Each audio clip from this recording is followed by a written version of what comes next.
Hello, I'm here to share with you 3 quick tips.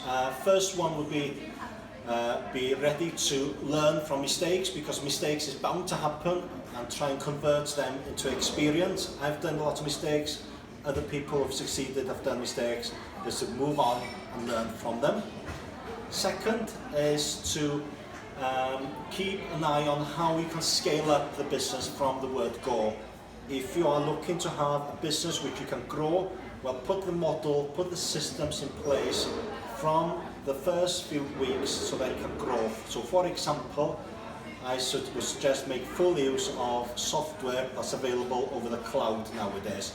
Put the systems in place which will allow you to grow the business. And third one is to make best use of creative people. If you're a creative person yourself, which will be very handy for you. If you're not creative, find someone who's got a creative flair which will help to make your product stand out from the crowd.